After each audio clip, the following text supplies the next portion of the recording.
All right. And greetings and welcome to today's session of Truly Foundation and A Course in Miracles with your host, your temporary guide, your temporary coach, and your temporary teacher, Oliver Blue. And I am delighted that we are back and we are going to be sharing another workbook lessons out of our course study book, A Course in Miracles. And if you have been around us anytime over the last year and a half, you know that in these sessions, our main goal is to help all of us, all of us, all of us. This is an all thing. And the purpose is to help all of us to come to a place in our life journey where we pause but recognize our true self, our true identity, who we really, really are at the core, at our essence.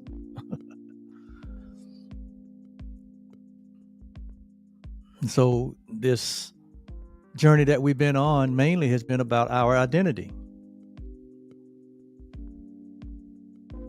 From my own personal point of view, I think the world has been in an identity crisis for a long time, a very long time. I know 28 out of the 64 years of my living, and probably a little longer than that. I'd say 28. 28 is when I got on the path. But it was really in 2005 that I really came to know with certainty who I was. And A Course in Miracle had a lot to do with that. But I started my spiritual journey back in when I was 28. So, and so that's one reason I'm so passionate about what I do here on this platform, how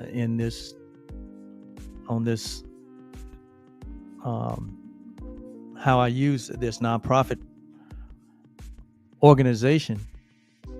And the passion really is motivated by my own experience of coming into the knowledge of my true self and experiencing my true self and accepting the truth of who I was.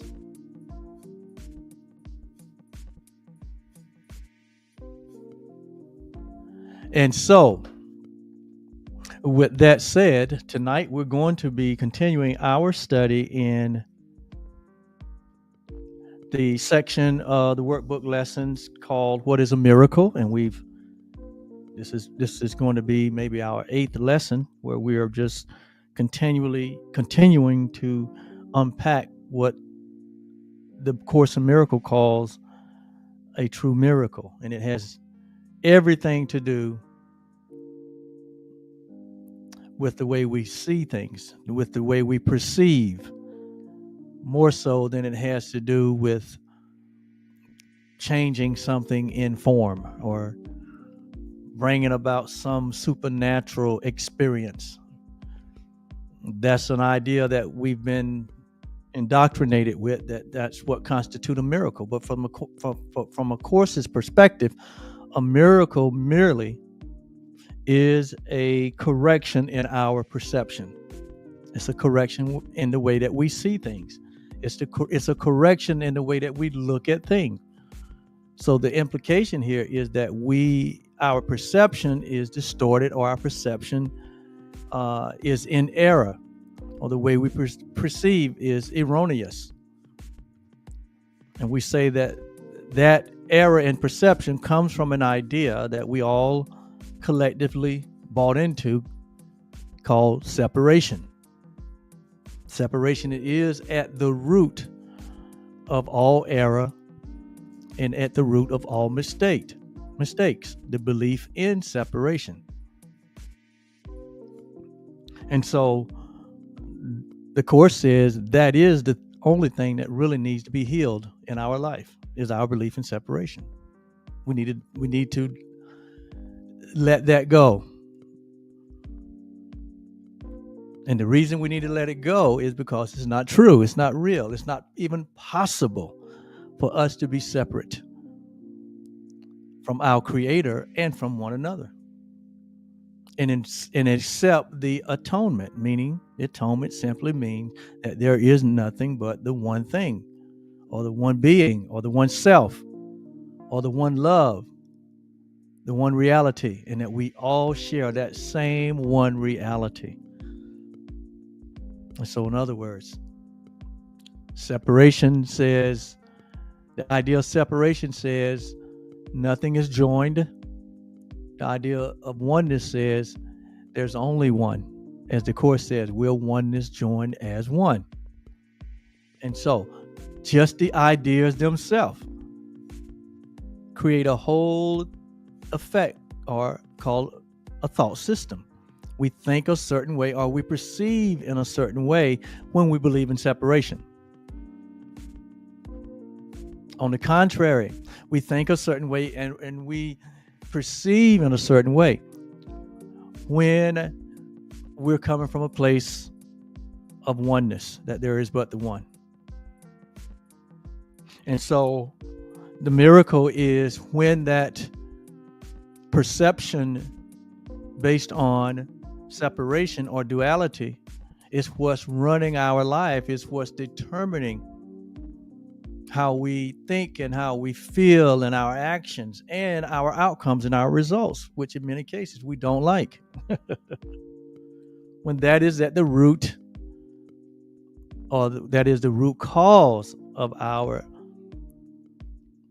perceiving in such a way that it doesn't bring peace to us, and that's what needs to be corrected. And so here it says the miracle is the correction. Miracle is the correction. And it also says that the miracle undoes error in our perception or in our thinking. It paves the way for the return of reality, as though reality has gone somewhere, as though our true identity has taken a hiatus, as though love doesn't exist, as though God is in one place and we're in another. That's what the whole idea here is. And so this return that it talks about here, the return of reality, is basically a recognition of what is already present. It's basically an awakening to what's already is unchangeable and unalterable. That is you, the real you, that loves you. The guiltless you, the sinless you, the perfect you, the God you, the undisturbed you, the loving you. And so it's a rediscovery of what has always been. You know, the Course talks about we're on this journey without a distance. In other words, we're on this journey, and it's not a lateral journey, but it's more of a vertical journey where we just wake up to what is.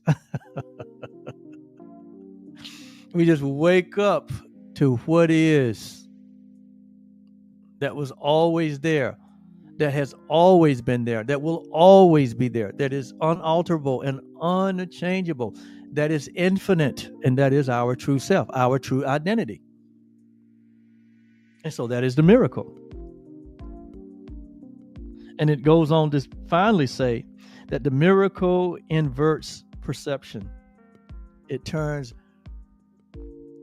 the right side. It says it turns us back to a right side up perception, because all of us have been indoctrinated and trained with an upside down perception about who we are. No one comes in this world remembering who they are. We all come into this world and we immediately begin to get trained and conditioned in an identity that is not accurate, that is erroneous, that is false. And we all take on this persona of this individual self, born in a body. And ultimately, that body leads to death. And we identify that as ourself, and that is not who we are. But we all have to wake up or reawaken to the truth of who we are. And so it's almost like we come here to forget who we are, only to discover who we are. It's like a game, right? We call it the God game. You know, when we were kids, we played this game called hide and go seek. Hide and go seek. And it's almost like our life journey is parallels that game. We hide and then we go seek ourselves. It's almost like God hides himself and then he finds himself. The prodigal son, he hides out in a world and he finally discover who he is, and he returns home. See? Just look at your life. I can say with confidence that your life has an element of hide and go seek. I can confidently say that you can find a story in your life or anyone's lives where the basis of it was a forgetting who they are, seeking who they are, and rediscovering who they are, all in one lifetime or many lifetimes. And so that's what the miracle is simply a correction. Doesn't say anything here about it being some supernatural event. In fact, it's the most natural thing that happens among humanity. It's the most natural thing that happens in your life.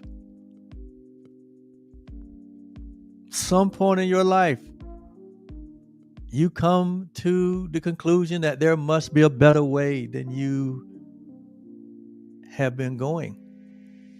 There must be a better way of thinking, a better way of being. There must be a different way of seeing, of perceiving. That's what seeing is, perceiving, interpreting, understanding. There must be a different understanding than I have now.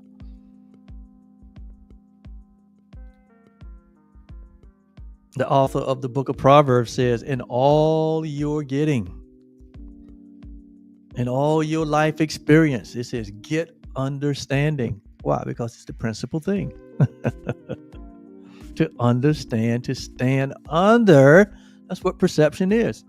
It's to stand under another's point of view. Understand, you get under. It's almost like mentorship. It's almost like being coached. You stand up under another's vision, another's sight, another's experience. And out of that relationship comes what? Understanding. That's another purpose for truly foundation being here. Is to be a temporary guide, a temporary teacher, a temporary coach. And I say temporary, why? Because all of us have this internal, all of us have this internal coach, this internal teacher. All of us have this internal guide that is in all of us, that is omnipresent, that is omniscient, and that is omnipotent, all powerful, all knowing, and everywhere present. That is within all of us.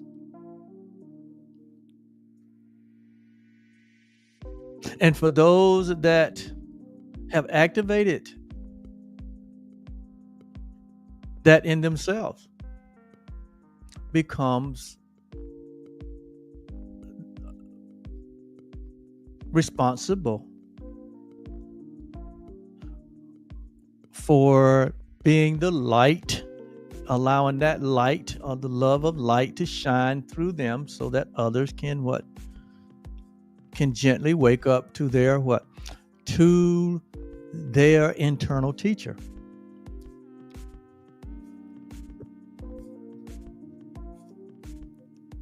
And so it is just a correction to a falsity that in reality doesn't even exist, as the Course says. So we're going to jump on over to our lesson for today, 349. 349. And that's on page 478 in the Workbook for Student section of A Course in Miracles, if you're following along.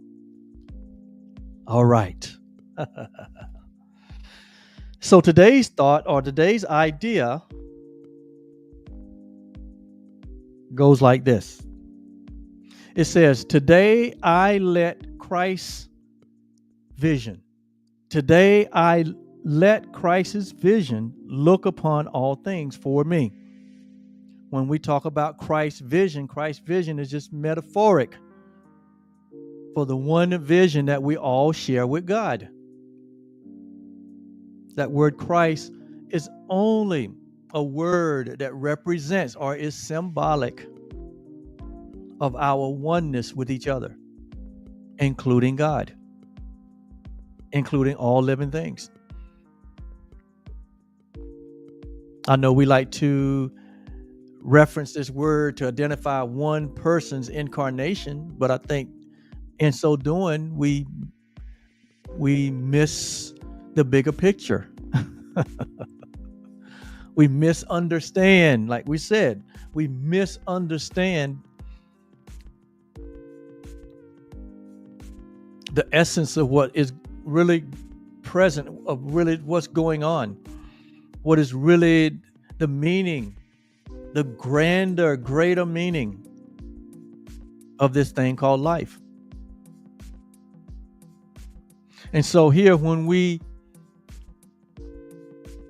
look through the eyes of oneness, which is through the eyes of Christ, it opens up our perception, it opens up our awareness, it opens up our understanding, so that we begin to experience reality at a whole new level. We begin to experience ourselves at a whole new level. We begin to experience others at a whole new level. And so today I let Christ's vision, Christ's perception, I let the mind of Christ, you can put it that way.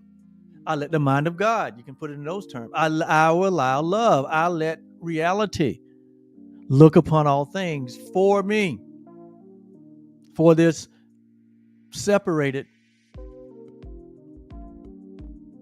perception of myself, which is very limited. So I let the unlimited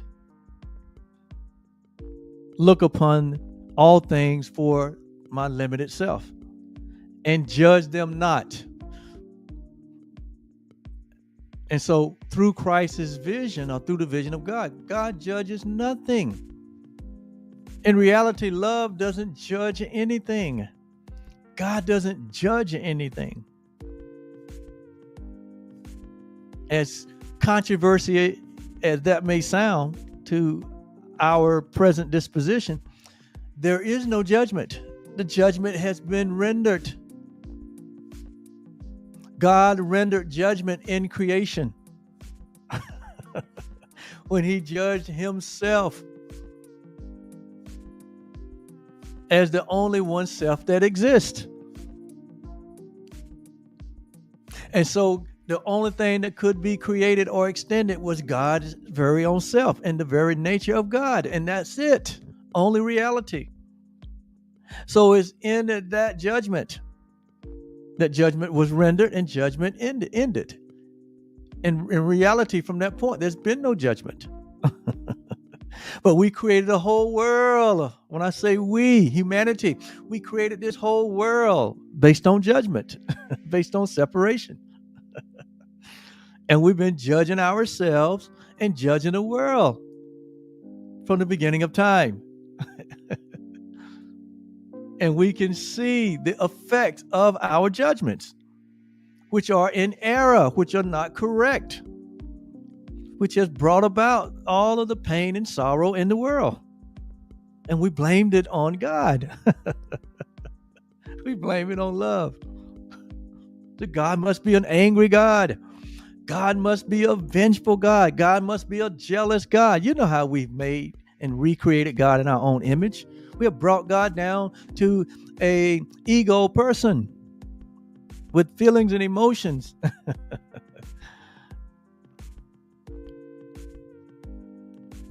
And that's the farthest from reality. God is love. God is light. In God, there is no darkness. In love, there is no darkness. In reality, there is no darkness. There is no judgment. There's no guilt. There's no sin. There's no consciousness of sin. There's no such thing as sin in reality. It's what we have made up. It's what we have danced with. It's what we have hid and we have went and sought after.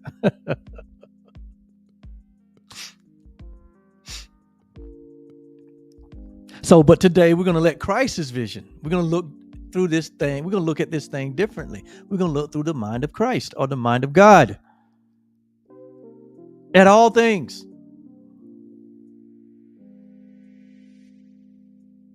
Where there is no judgment. Can you imagine life without no judgment? Can you imagine a world without judgment of any form? How would that look? How would that feel? How would the outcomes be different than today? If there was no judgment, if there was no guilt, if there was no sin consciousness, if there was no fear.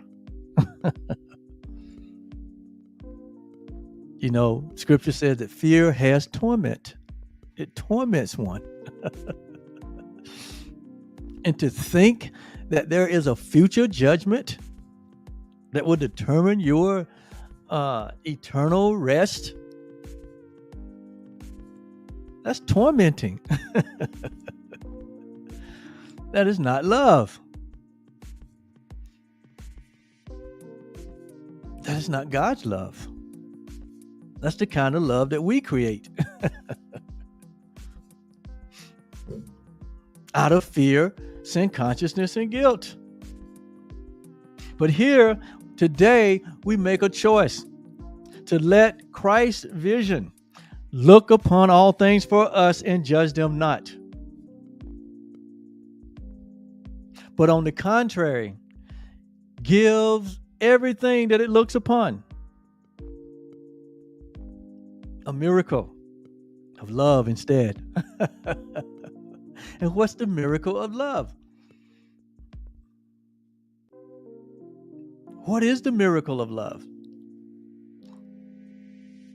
Jesus said it over there in Matthew, what? In Matthew 5, I believe. The miracle of love is what? All things are pure.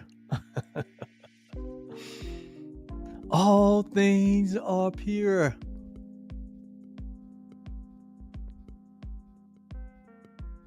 All things are pure.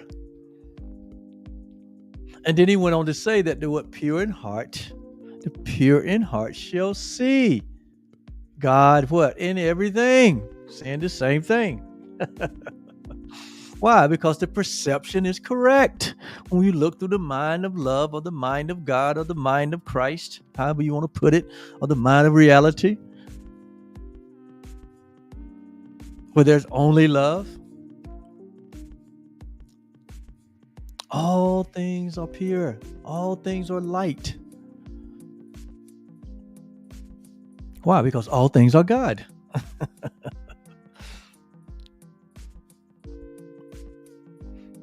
And that's the way we can, and that's the way we will see things once we awaken.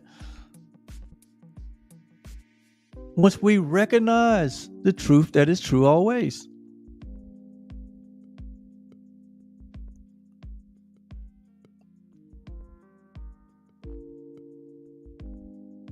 The Course says that the miracle, or how did the Course say? It says enlightenment is not a change. It's not an outward change, but it's a recognition of what is.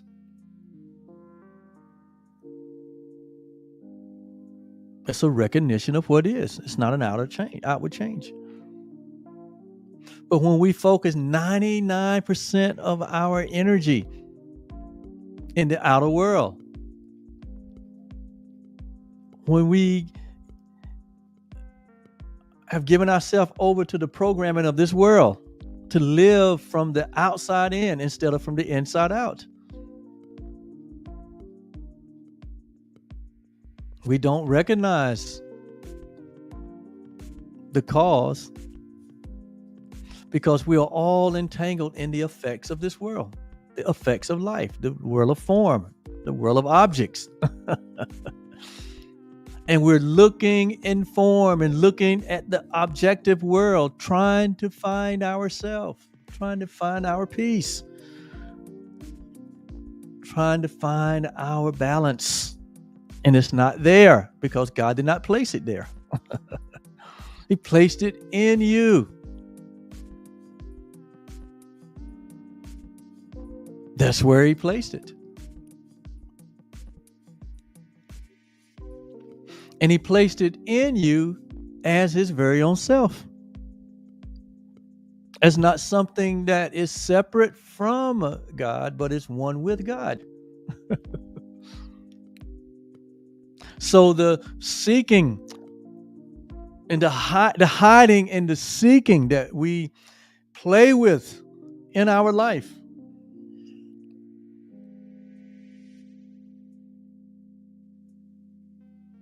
this prodigal journey that we say we go on.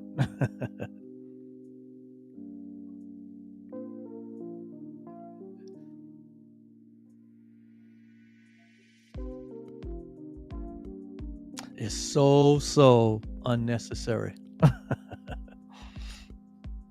Because in all of that effort and all of that energy and all of that suffering and pain and all of the thrills,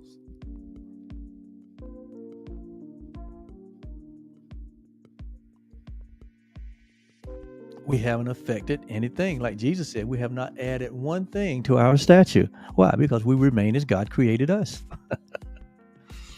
We remain as we were created from the very beginning, as these infinite, self-aware beings, as this innocent being, as this whole and complete beings,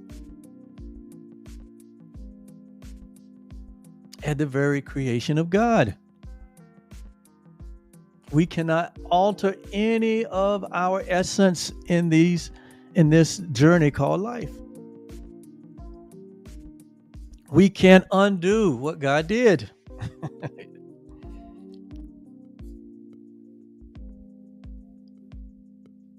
We can only embrace it.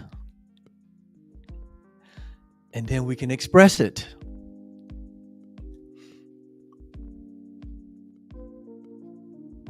Because we realize that we are it. And so, this is the miracle that love gives to what? Everything.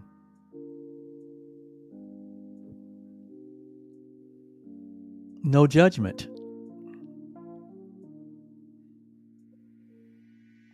No judgment. Can you imagine living a life where there is no judgment, given or received? That sounds like a life of freedom. That sounds like a life of bliss. That sounds like a life where all things are the one thing. It sounds like a life For oneness is really joined as one.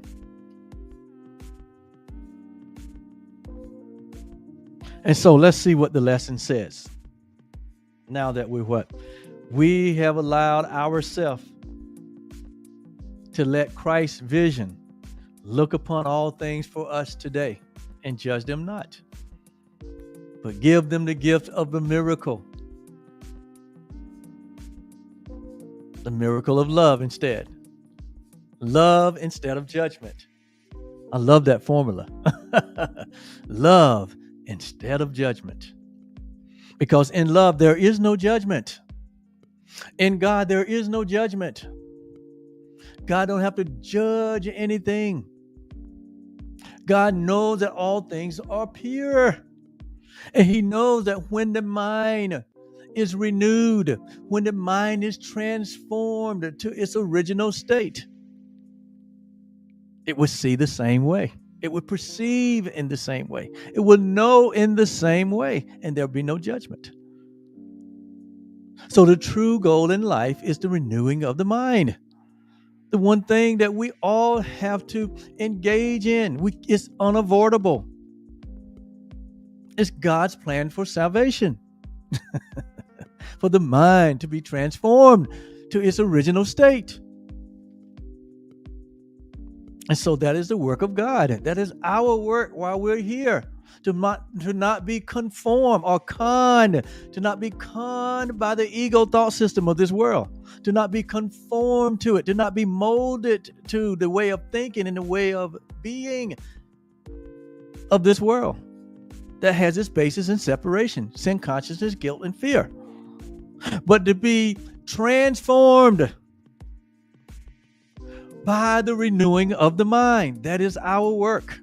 That is the work of God. That is the work of you and me. That is the work of Christ. To transform the mind, to renew the mind, which is the activating agent of spirit. It is that mechanism by which we access all the power, all the knowledge, all the wisdom of God. It is a mechanism also by which we access this three-dimensional world. And this three-dimensional world was never given the responsibility to train us or to wake us up. No.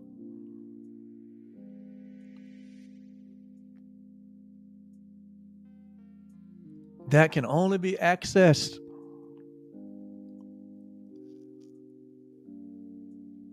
through the open portals that is within you by way of the mind. By way of the mind. The mind is important in this experience that we're having. It is the central, most important element of our living experience. Because all things is what? All things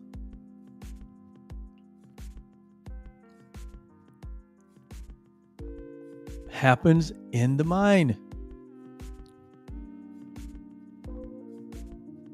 First, then in form.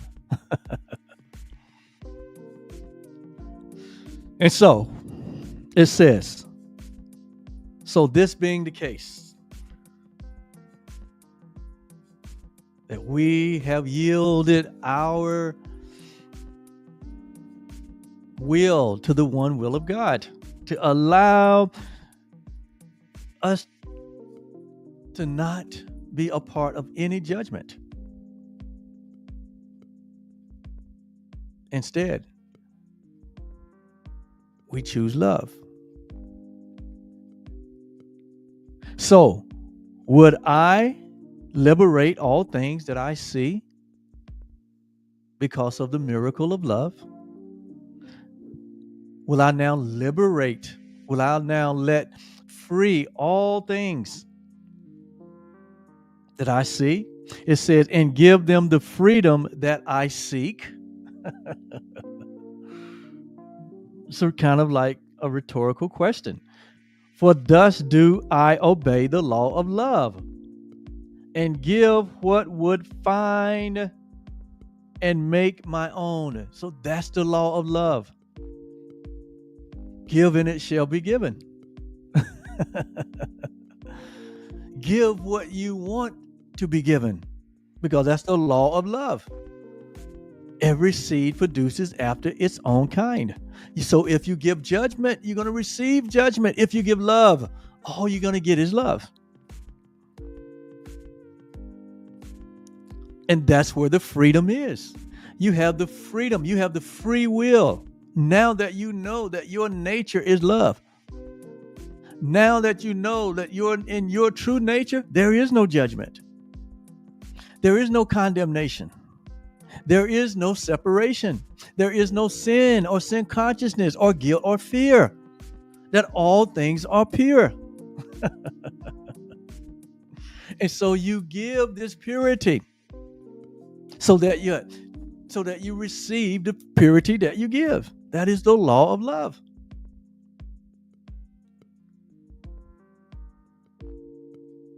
And give what I will find and make my own.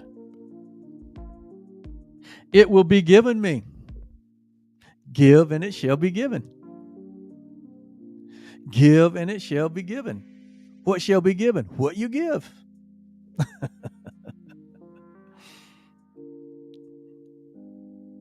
That explains all of our lives experiences. We have what? Receive what we have been given. And if we've been receiving that which pains us, if we have been receiving that which we do not like, we need to examine what we're giving, because it's an indication of what we're giving. What we're receiving is results or outcomes. And these results and outcomes, they leave clues to what we've been giving.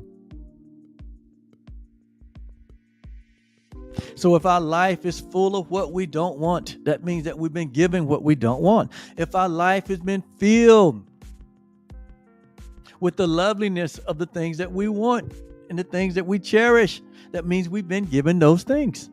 Take an examination. It will be given me because I have chosen it as the gift I want to give.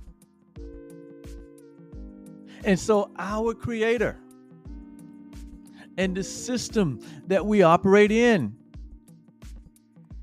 the law of love, the kingdom of God, as Scripture says, it says, this is our gift. Our creation is our gift. This kingdom is our gift. This way of being, this way of operating is our gift. We can be absolutely certain of our outcomes because we know the law of love, and the law of love said, give and it shall be given. And so what we give is what we receive.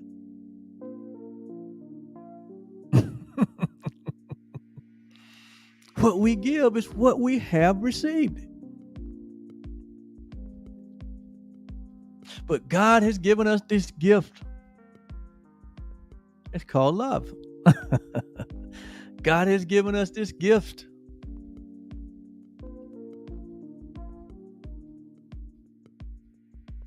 The greatest gift in life is we can be certain about. We can be certain that the law operates equally and fairly.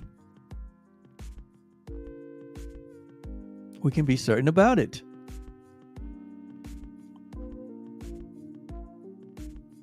And so that's why it eliminates the need to judge anything.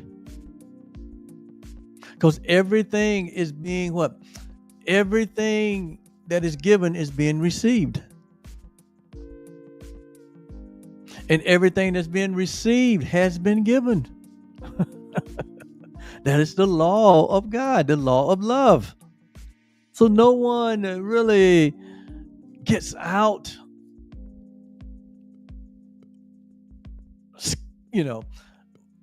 without the law of love in operation. It might appear on the surface that there's inequality or there's injustice. But believe me, it ain't. There is no injustice or misjustice in the kingdom of God. In life,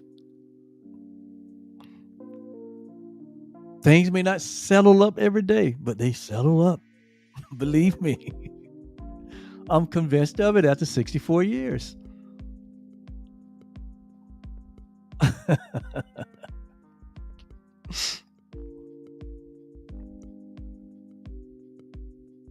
Because I have chosen it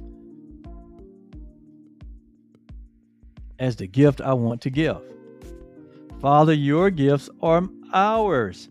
Each one that I accept gives me a miracle to give. And giving as I would receive, what you will have for your brother, you will have for yourself, because you and your brother are one. That's what it means here. The giving I would receive.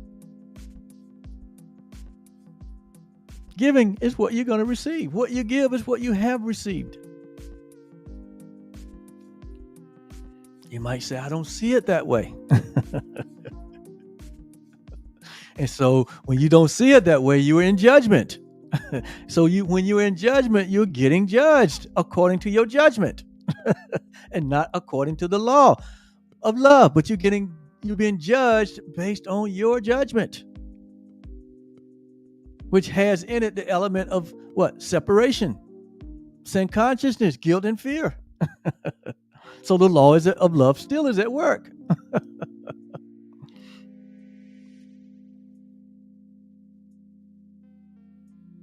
And giving what I would receive, I learn that our Creator's healing miracles belong to all of us. By giving what we will receive. This is the miracle of love. This is the miracle of healing. This is the evidence. It's the substance of our reality. That give and it shall be given unto you in the same manner. Judge not that you be not judged, for the same judgment you meet, it shall be measured back to you. This is the law of God. This is the law of love. And it's our safety because it is consistent. You can bank on it. You can lay your life on it, on the law of love, which is the only law that there is.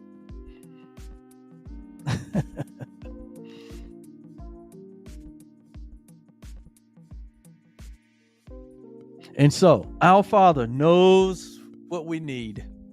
Our Creator knows what we need and has given us the grace to meet them all.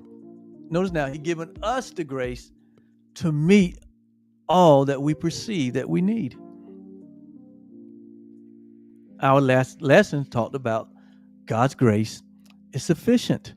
God's grace suffices us all. God's system, God's righteousness, God's love. It is perfect and it's pure and it's whole. And it's at operation. It is what is at operation. It is what it ultimately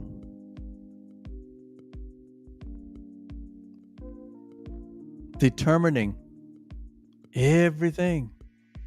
The love of God. And the good news is we are not separate from that love. We are that love by our essence and our nature. And once we bring our mind into alignment with that, into harmony with that, into integrity with that, we present ourselves as love. That's the identity that we've been looking for. That's what we have hid from ourselves and went looking for it in the wrong places. Our identity is love. Our identity of love, wherein there is no judgment, where there is no sin, there is no guilt, there's no condemnation, there is no fear. It is always present and is already present. And I'm simply here to remind you of who you are. I'm simply here to assist in your awakening by sharing these truths that are already resonant in you and in everyone.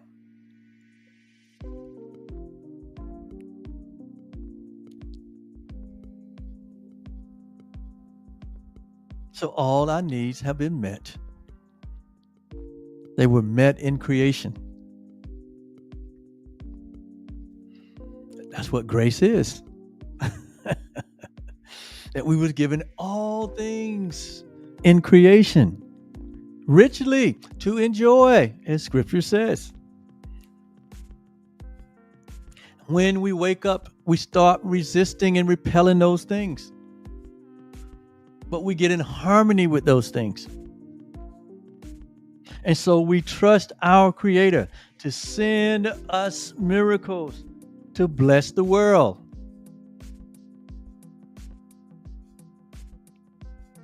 And heal our minds. See? So all of this is about the blessing that we give to the world and the healing of our minds. They go hand in hand. There is no blessings to give if the mind is not healed. The mind must be healed. The mind must be renewed.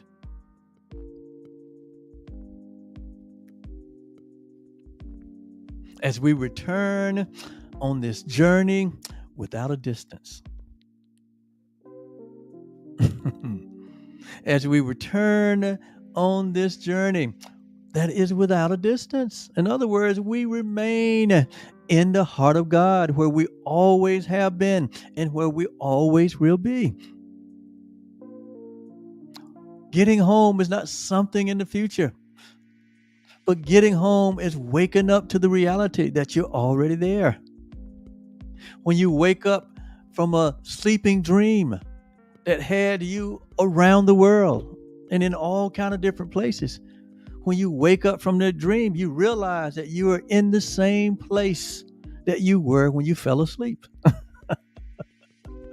You was laying in your bed, safe and sound. Likewise, when you really wake up to your true self, when I or anyone awakens to the oneness that they share with their Creator and with all living things, there is this discovery that we remain in the heart of God, that we have not gone anywhere. It was all a dream. It was all a nightmare. It was all a hallucination. It was all a fantasy. It was all vain imaginings. That we imagine ourselves to be something that we're not, that we imagine ourselves separate from our Creator, that we imagine ourselves in a world of billions and billions of ununited things and ununited people. It was all a dream.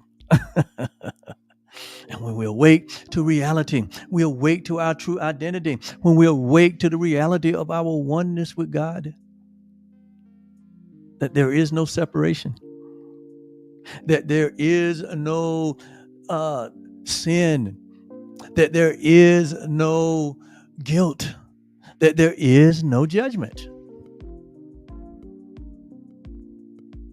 But we awaken to the liberality, to the freedom that was given to us at creation. That's what Jesus meant when he said, who the Son has set free is free indeed.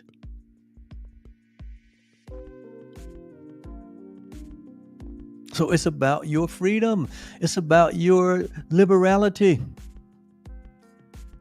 It's about your wholeness or your holiness. You are the holiness of God. You are the holy home of God. You are the light of the world, as our elder brother said.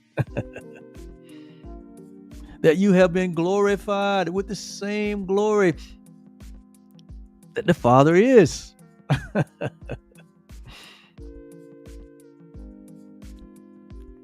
That when we have seen you, we have seen the Father. That I and the Father are one.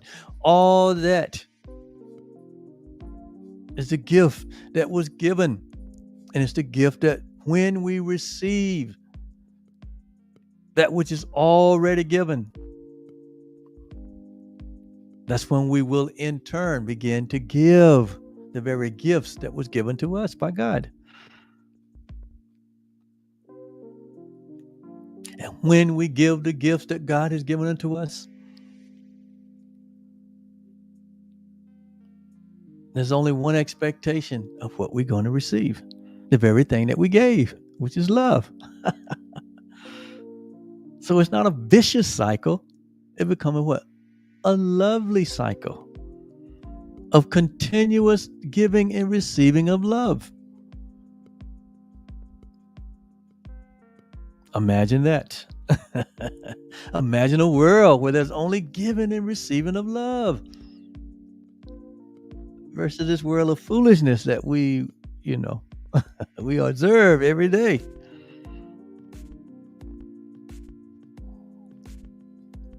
So, in conclusion, lesson 349. Today,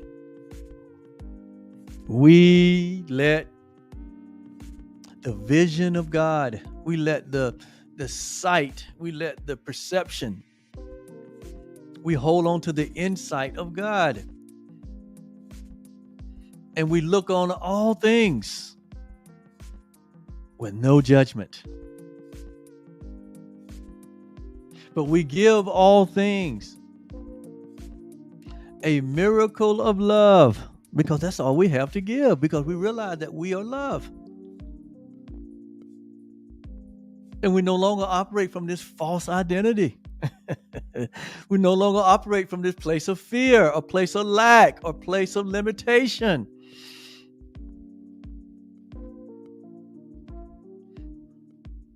But the love that we share with God and each other is sufficient. It heals all things.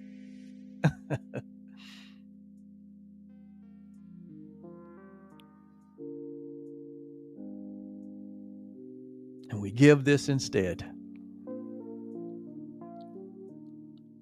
All right. That's our workbook lesson 349. And we are one more lesson away from completing this section on what is a miracle. And so we'll be back for our next session. And we're going to be unpacking workbook lesson 350. And then from there, we move into our last section, the finale, the grand finale. We're going to move into the grand finale of our workbook lessons. In the last section, we're going to be talking about who am I? We're going to answer that question, which we've already answered it, but we're going to answer it in a way of finality. But guess what? It's not. It won't be the final answer. It'll only be the beginning.